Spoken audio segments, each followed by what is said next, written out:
আমার 22 দিন রিমান্ড ছিল, 1 বছরের জেল আর 22 দিন রিমান্ড। মামলা কি জানেন?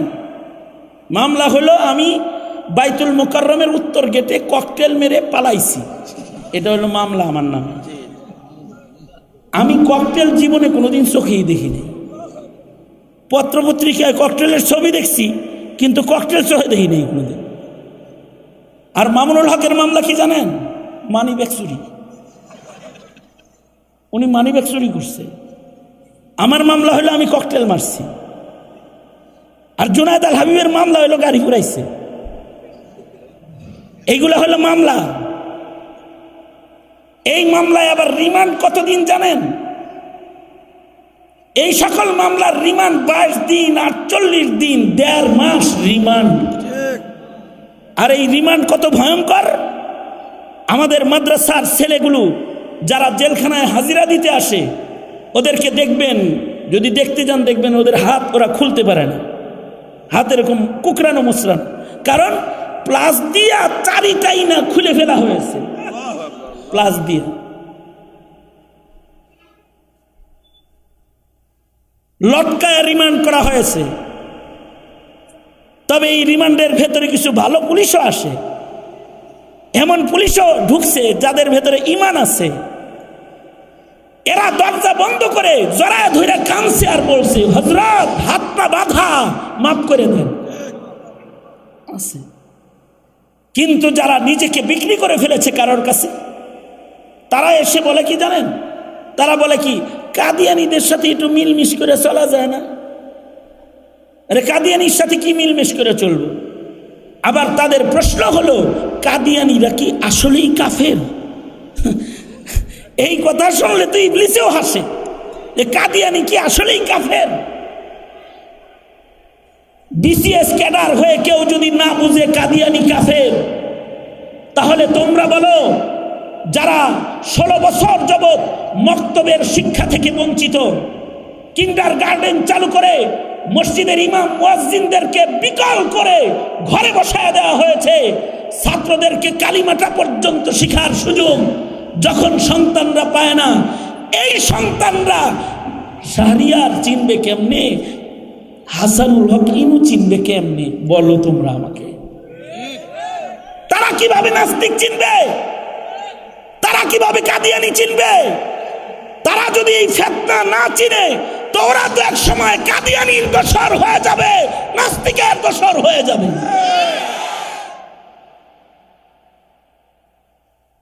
চোরের লিস্টি থানায় নাই সঠিকভাবে, কিন্তু মোল্লার লিস্টি ছিল। মোল্লার লিস্টি ছিল না? মৌলবীদেরকে বিভিন্ন থানায় আনতে পারতো না, আমাদেরকে আনতে পারতো না। একটা লিস্টি নওগাঁয় কমপক্ষে 25টা মাহফিলে আমাকে যেতে দেয় নাই। মহাদেবপুর, নওগাঁ যেতে দেয় নাই আমাকে। আমার নাম প্রচার করা হয়েছে, কিন্তু আমাকে মাহফিলে ঢুকতে দেয় নাই। আমি বগুড়া আসছি, বগুড়া থেকে গাড়ি ঘুরে চলে গেছি। কি অপরাধ? হ্যাঁ, এইটা হলো অপরাধ। অপরাধ হলো আমরা মুসলিম প্রজন্মের সন্তানদেরকে ফিতনা চিনায়া দেই, বলে দেই এরা দুশমন, এদের সাথে আতাত করে চলবি না। আমরা এটা বলে দিই, কারণ আমার সন্তানকে যদি ফিতনা আমি না চিনাই, তাহলে ও ফিতনায় পড়ে যাবে। আল্লাহর রাসূল বলেন, নিজে দোজখ থেকে বাঁচো, তোমার আহালকে দোজখ থেকে বাঁচাও। ও আনফুসাকুম ওয়া আহলিকুম নারা। তুমি নাস্তিক হইবা না, তুমি কাদিয়ানির খপ্পরে পড়বা না, তুমি ভণ্ডের খপ্পরে পড়বা না,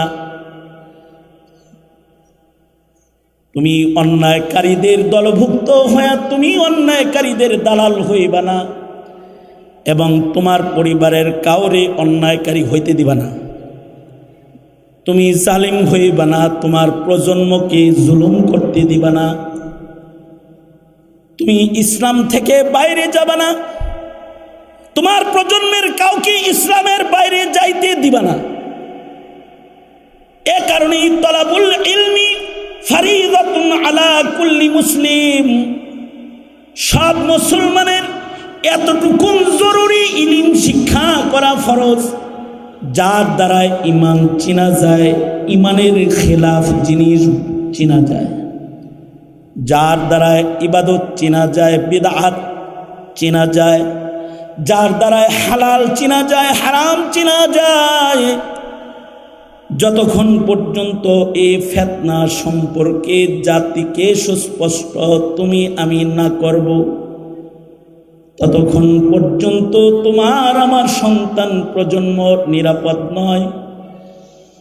কারণ ইসলামের দাওয়াত বন্ধ করার চক্রান্ত আছে ঠিক, কিন্তু মিশনারিদেরকে বন্ধ করা, বাধা করার মতো কোনো সুযোগ বর্তমানে নাই।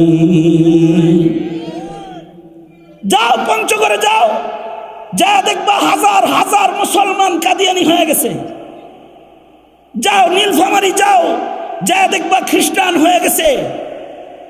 কিছুদিন আগে আমি কুড়িগ্রাম গিয়েছি, যা দেখলাম এক গ্রামে হাজার হাজার খ্রিস্টান হয়েছে। কারণ তারা খ্রিস্টান কি জিনিস, ইহুদি নাসারা কি জিনিস, কাদিয়ানি কি জিনিস, এই ফিতনাগুলো তারা চিনে না, বুঝে না, জানে না। তো শুধুই মাত্র দোয়া করলে হবে না, ফিতনাকে চিহ্নিত করতে হবে। এটা ফিতনা, চিহ্নিত করতে হবে।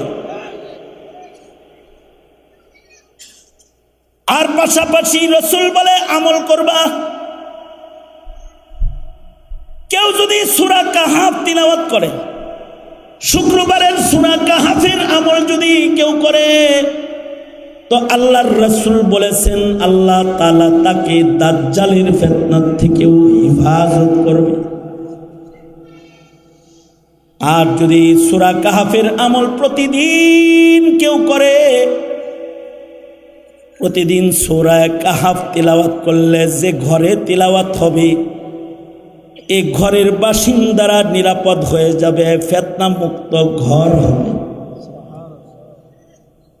কিন্তু আমাদের সন্তানরা তো সূরা কাহাফ পড়ে না, সূরা ইয়াসিন পড়ে না। আমাদের ঘরগুলো নষ্ট হয়ে গেছে। সাহাবী রাতের বেলায় সূরা কাহাফের তিলাওয়াত করতেছি, হাদিসে আছে সাহাবী রাত্রে সূরা কাহাফ পড়তেছে। একদিকে সাহাবী সূরা কাহাফ পড়তেছে,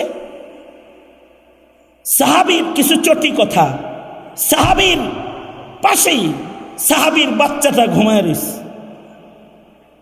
এর পাশেই সাহাবীর ঘরের ভেতরেই তার ঘোড়াটা বান্ধা আছে। একই ঘরের ভেতরে সাহাবী সূরা কাহাফ পড়ে আর বাচ্চা ঘুমায়, ঘরের কোনায় কি বান্ধা আছে? ঘোড়া বান্ধা আছে। ঘোড়া তো গুরুত্বপূর্ণ জিনিস। ঘোড়া বর্তমান প্রাডো, প্রাইভেট কার এগুলোর মতো সেই যুগে। আগের জমানার মানুষের ঘর বেশি ছিল না। আরে আমি তো দেখছি আমার দাদা দাদির আমলে, যে ঘরে আমরা থাকছি ওই ঘরে খাটের নিচে ছাগলও থাকছে। আপনাদের এরকম গেছে না? যে ঘরে মানুষ রয়েছে ওই ঘরে খাটের নিচে, মাচার নিচে কি আছে? ছাগল বান্ধা আছে। কারণ আগে তো এত ঘর ছিল না। এখন তো আলাদা পশু খামার করা হয়, পশু থাকবে খামারে, ঘর সব আলাদা। ছেলের ঘর আলাদা, মেয়ের ঘর আলাদা, চাইল্ড রুম আলাদা, গেস্ট রুম আলাদা, বেডরুম আলাদা, ড্রয়িং রুম আলাদা, বাথরুম আলাদা, ড্রেসিং রুম আলাদা। মানে রুমের আর অভাব নাই। কিন্তু আগে ছিল ছোট ছোট ঘর। এমনকি আপনার আমার নবী, বুখারী শরীফে আছে, আপনার আমার নবীর ঘরও উন্নত ছিল না।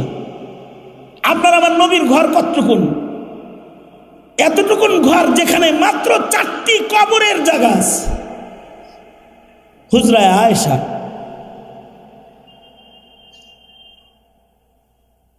আর এর আগের যুগের মানুষ যে ঘরে থাকতো, পাহাড় কেটে কেটে তারা ছোট ছোট গুহার মতো ঘর বানাইতো। আজও টুরিস্টরা ওইগুলো দেখার জন্য চলে যায়। কিন্তু ওই গুহাগুলো ইবাদতের ছিল, ওই ছোট ছোট ঘরে কোরআন তেলাওয়াত ছিল। আমাদের ডুপ্লেক্স বাড়ির ভেতরে আল্লাহর নামের আওয়াজটা পর্যন্ত নাই।